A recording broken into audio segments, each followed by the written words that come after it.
माता का अंचल, जहाँ लड़कों का संग, तहाँ बाजे मृदंग, जहाँ बुड्ढों का संग, तहाँ खर्चे का तंग। हमारे पिता तड़के उठकर निबट नहाकर पूजा करने बैठ जाते थे। हम बचपन से ही उनके अंग लग गए थे। माता से केवल दूध पीने तक का नाता था, इसलिए पिता के साथ ही हम भी बाहर की बैठक में ही सोया करते। वह अपने साथ ही हमें भी उठाते और साथ ही नहला धुलाकर पूजा पर बिठा लेते। हम भभूत का तिलक लगा देने के लिए उनको दिक करने लगते थे, कुछ हंसकर, कुछ झुंझलाकर और कुछ डांट कर। वह हमारे चौड़े लिलार में त्रिपुंड कर देते थे। हमारे लिलार में भभूत खूब खुलती थी, सिर में लंबी लंबी जटाएं थीं। भभूत रमाने से हम खासे बम भोला बन जाते थे। पिताजी हमें बड़े प्यार से भोलानाथ कहकर पुकारा करते, पर असल में हमारा नाम था तारकेश्वर नाथ। हम भी उनको बाबूजी कहकर पुकारा करते और माता को मैया।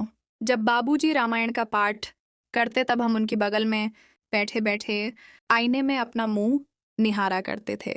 जब वह हमारी ओर देखते तब हम कुछ लजाकर और मुस्कुराकर आईना नीचे रख देते थे। वह भी मुस्कुरा पड़ते थे। पूजा पाठ कर चुकने के बाद वह राम राम लिखने लगते। अपनी एक रामनामा बही पर 1000 राम नाम लिखकर वह उसे पाठ करने की पोथी के साथ बांधकर रख देते। फिर 500 बार कागज के छोटे छोटे टुकड़ों पर राम नाम लिखकर आटे की गोलियों में लपेटते और उन गोलियों को लेकर गंगा जी की ओर चल पड़ते थे। उस समय भी हम उनके कंधे पर विराजमान रहते थे। जब वह गंगा में एक एक आटे की गोलियां फेंक कर मछलियों को खिलाने लगते तब भी हम उनके कंधे पर ही बैठे बैठे हंसा करते थे। जब वह मछलियों को चारा देकर घर की ओर लौटने लगते तब बीच रास्ते में झुके हुए पेड़ों की डालों पर हमें बिठाकर झूला झुलाते थे। कभी कभी बाबूजी हमसे कुश्ती भी लड़ते। वह शिथिल होकर हमारे बल को बढ़ावा देते और हम उनको पछाड़ देते थे। यह उतान पड़ जाते और हम उनकी छाती पर चढ़ जाते थे। जब हम उनकी लंबी लंबी मूंछें उखाड़ने लगते तब वह हंसते हंसते हमारे हाथों को मूंछों से छुड़ाकर उन्हें चूम लेते थे। फिर जब हमसे खट्टा और मीठा चुम्मा मांगते तब हम बारी बारी कर अपना बायां और दाहिना गाल उनके मुंह की ओर फेर देते थे। बाएं का खट्टा चुम्मा लेकर जब वह दाहिने का मीठा चुम्मा लेने लगते तब अपनी दाढ़ी या मूंछ हमारे कोमल गालों पर गड़ा देते थे। हम झुंझलाकर फिर उनकी मूंछें नोचने लग जाते थे। इस पर वह बनावटी रोना रोने लगते और हम अलग खड़े खड़े खिलखिलाकर हंसने लग जाते थे। उनके साथ हंसते हंसते जब हम घर आते तब उनके साथ ही हम भी चौके पर खाने बैठते थे। वह हमें अपने ही हाथ से फूल के एक कटोरे में गोरस और भात सानकर खिलाते थे। जब हम खाकर अफर जाते तब मैयां थोड़ा और खिलाने के लिए हट करती थी। वह बाबूजी से कहने लगती, आप तो 4-4 दाने के कौर बच्चे के मुंह में देते जाते हैं। इससे वह थोड़ा खाने पर भी समझ लेता है कि हम बहुत खा गए। आप खिलाने का ढंग नहीं जानते। बच्चे को भर मुंह कौर खिलाना चाहिए। जब खाएगा बड़े बड़े कौर तब पाएगा दुनिया में ठौर। देखिए, मैं खिलाती हूँ। मर्दुए क्या जाने कि बच्चों को कैसे खिलाना चाहिए, और महतारी के हाथ से खाने पर बच्चों का पेट भी भरता है। यह कह वह थाली में दही भात सांती और अलग अलग तोता, मैना, कबूतर, हंस, मोर आदि के बनावटी नाम से कौर बनाकर ये कहते हुए खिलाती जाती कि जल्दी खा लो नहीं तो उड़ जाएंगे। पर हम उन्हें इतनी जल्दी उड़ा जाते थे कि उड़ने का मौका ही नहीं मिलता था। जब हम सब बनावटी चिड़ियों को चटकर जाते थे तब बाबूजी कहने लगते, अच्छा अब तुम राजा हो, जाओ खेलो। बस हम उठकर उछलने कूदने लगते थे। फिर रस्सी में बंधा हुआ काठ का घोड़ा लेकर नंग धड़ंग बाहर गली में निकल जाते थे। जब कभी मियाँ हमें अचानक पकड़ पाती तब हमारे लाख छटपटाने पर भी एक चुल्लू कड़वा तेल हमारे सिर पर डाल ही देती थी। हम रोने लगते और बाबूजी उस पर बिगड़ खड़े होते, पर वह हमारे सिर में तेल बोध कर हमें उबट कर ही छोड़ती थी। फिर हमारी नाभि और लिलार में काजल की बिंदी लगाकर छोटी गूंथती और उसमें फूलदार लड्डू बांधकर रंगीन कुर्ता टोपी पहना देती थी। हम खासे कन्हैया बनकर बाबू जी की गोद में सिसकते सिसकते बाहर आते थे।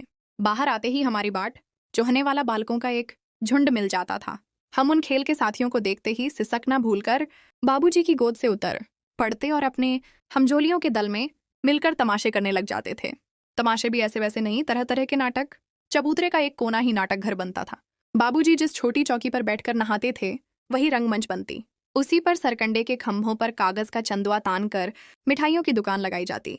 उसमें चिलम के, खोंचे पर कपड़े के, थालों में ढेले के लड्डू, पत्तों की पूरी कचौरियाँ, गीली मिट्टी की जलेबियाँ, फूटे घड़े के टुकड़ों के बताशे आदि मिठाइयाँ सजाई जाती। ठीकरों के बटखरे और जस्ते के छोटे छोटे टुकड़ों के पैसे बनते। हम ही लोग खरीदार और हम ही लोग दुकानदार।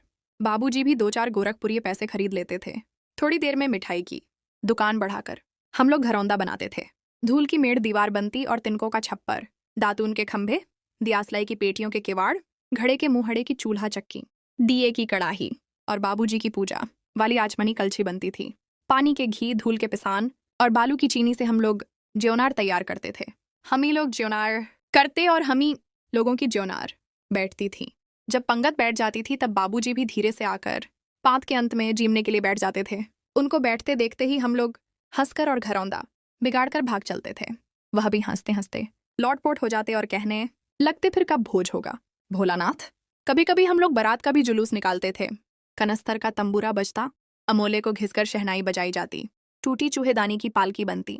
हम समधी बनकर बकरे पर चढ़ लेते और चबूतरे के एक कोने से चलकर बारात दूसरे कोने में जाकर दरवाजे लगती थी। वहां काठ की पटरियों से घिरे, गोबर से लिपे, आम और केले की टहनियों से सजाए हुए छोटे आंगन में कुल्हे का कलसा रखा रहता था। वहीं पहुंचकर बारात फिर लौट आती थी। लौटने के समय खटोली पर लाल ओहार डालकर उसमें दुल्हन को चढ़ा लिया जाता था। लौट आने पर बाबूजी ज्यों ही ओहार उघार कर दुल्हन का मुख निरखने लगते, त्यों ही हम लोग हंसकर भाग जाते। थोड़ी देर बाद फिर लड़कों की मंडली जुट जाती थी। इकट्ठा होते ही राय जमती की खेती की जाए। बस चबूतरे के छोर पर गिरनी गड़ जाती और उसके नीचे की गली कुआं बन जाती थी। मूस की बटी हुई पतली रस्सी में एक चुक्कड़ बांध ग्राड़ी पर चढ़ाकर लटका दिया जाता और दो लड़के बैल बनकर मोट खींचने लग जाते। चबूतरा खेत बनता, कंकड़ बीज और ठेंगा हल जुआठा बड़ी मेहनत से खेत जोते बोए और पटाए जाते। फसल तैयार होते देर न लगती और हम हाथों हाथ फसल काट लेते थे। काटते समय गाते थे, ऊंच नीच में बई क्यारी जो उपजी सो भई हमारी। फसल को एक जगह रखकर उसे पैरों से रौंद डालते थे। कसोरे का सूप बनाकर ओसाते और मिट्टी की दिए के तराजू पर तौलकर राशि तैयार कर देते थे। इसी बीच बाबू जी आकर पूछ बैठते थे, इस साल की खेती कैसी रही भोलानाथ? बस फिर क्या, हम लोग ज्यों का त्यों खेत खलिहान छोड़कर हंसते हुए भाग जाते थे। कैसी मौज की खेती थी। ऐसे ऐसे नाटक हम लोग बराबर खेला करते थे। बटोही भी कुछ देर ठिठक कर हम लोगों के तमाशे देख लेते थे। जब कभी हम लोग डदरी के मेले में जाने वाले आदमियों का झुंड देख पाते तब कूद कूद कर चिल्लाने लगते थे, चलो भाइयों ददरी, सतू पिसान की मोटरी। अगर किसी दूल्हे के आगे आगे जाती हुई ओहारदार पालकी देख पाते तब खूब जोर से चिल्लाने लगते थे, रहरी में रहरी पुराण रहरी, डोला के कन्या हमार महरी। इसी पर एक बार बूढ़े वर ने हम लोगों को बड़ी दूर तक खदेड़ कर ढेलों से मारा था। उस खसूट खब्बीस की सूरत आज तक हमें याद है। न जाने किस ससुर ने वैसा जमाई ढूंढ निकाला था। वैसा घोड़ मुंहा आदमी हमने कभी नहीं देखा। आम की फसल में कभी कभी खूब आंधी आती है। आंधी के कुछ दूर निकल जाने पर हम लोग बाग की ओर दौड़ पड़ते थे। वहां चुन चुन कर घुले घुले गोपी आम चापते थे। एक दिन की बात है, आंधी आई और पट पड़ गई। आकाश काले बादलों से ढक गया। मेघ गरजने लगे, बिजली कौंधने और ठंडी हवा सनसनाने लगी। पेड़ झूमने और जमीन चूमने लगे। हम लोग चिल्ला उठे, एक पैसा की लाई, बाजार में छितराई, बरखा उधरे बिलाई। लेकिन बरखा न रुकी और भी मूसलाधार पानी होने लगा। हम लोग पेड़ों की जड़ से धड़ से सट गए, जैसे कुत्ते के कान में अंठई चिपक जाती है। मगर बरखा जमी नहीं, थम गई। राय हम बरखा बंद होते ही बाग में बहुत से बिच्छू नजर आए। हम लोग डरकर भाग चले। हम लोगों में बैजू बड़ा डीठ था। संयोग की बात, बीच में मूसन तिवारी मिल गए। बेचारे बूढ़े आदमी को सूझता कम था। बैजू उनको चिढ़ाकर बोला, बुढ़वा बेईमान मांगे करेला का चोखा। हम लोगों ने भी बैजू के सुर में सुर मिलाकर यही चिल्लाना शुरू किया। मूसन तिवारी ने बेतहाशा खदेड़ा। हम लोग तो बस अपने अपने घर की ओर आंधी हो चले। जब हम लोग न मिल सके तब तिवारी जी सीधे पाठशाला में चले गए। वहां से हमको और बैजू को पकड़ लाने के लिए 4 लड़के गिरफ्तारी वारंट लेकर छूटे। इधर ज्यों ही हम लोग घर पहुंचे त्यों ही गुरुजी के सिपाही हम लोगों पर टूट पड़े। बैजू तो 9-11 हो गया। हम पकड़े गए। फिर तो गुरुजी ने हमारी खूब खबर ली। बाबूजी ने यह हाल सुना। वह दौड़े हुए पाठशाला में आए। गोद में उठाकर हमें पुचकारने और फुसलाने लगे। पर हम दुलारने से चुप होने वाले लड़के नहीं थे। रोते रोते उनका कंधा आंसुओं से तर कर दिया। वह गुरुजी की चिरौरी करके हमें घर ले चले। रास्ते में फिर हमारे साथी लड़कों का झुंड मिला। वे जोर से नाचते और गाते थे, माई पकाई गरर गरर पुआ, हम खाई पुआ, ना खिलब जुआ। फिर क्या था, हमारा रोना धोना भूल गया। हम हट करके बाबूजी की गोद से उत्तर पड़े और लड़कों की मंडली में मिलकर लगे वहीं तानसुर अलापने। तब तक सब लड़के सामने वाले मकई के खेत में दौड़ पड़े। उसमें चिड़ियों का झुंड चर रहा था। वे दौड़ दौड़ कर उन्हें पकड़ने लगे, पर एक भी हाथ न आई। हम खेत से अलग ही खड़े होकर गा रहे थे, राम जी की चिड़ई, राम जी का खेत, खा लो चिड़ई भर भर पेट।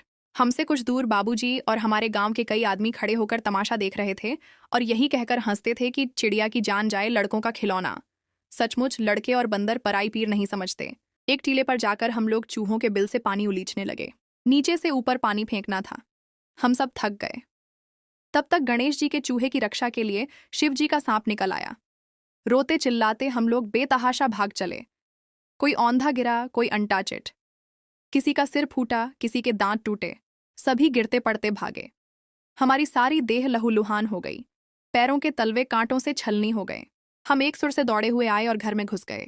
उस समय बाबूजी बैठक के ओसारे में बैठकर हुक्का गुड़गुड़ा रहे थे।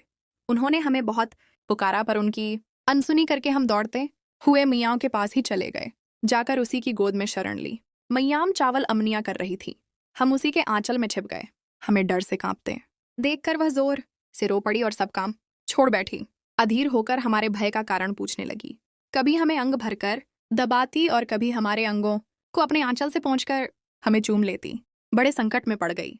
झटपट हल्दी पीसकर हमारे घावों पर थोपी गई। घर में कोहराम मच गया। हम केवल धीमे सुर से सा कहते हुए मियाँ के आंचल में लुके चले जाते थे। सारा शरीर थर थर कांप रहा था, रोंगटे खड़े हो गए थे। हम आंखें खोलना चाहते थे, पर वे खुलती न थीं। हमारे कांपते हुए ओंठों को मैया बार बार निहार कर रोती और बड़े लाड से हमें गले लगा लेती थी। इसी समय बाबूजी दौड़े आए। आकर झट हमें मियाँ की गोद से अपनी गोद में लेने लगे। पर हमने मियाँ के आंचल की प्रेम और शांति के चंदोवे की छाया ना छोड़ी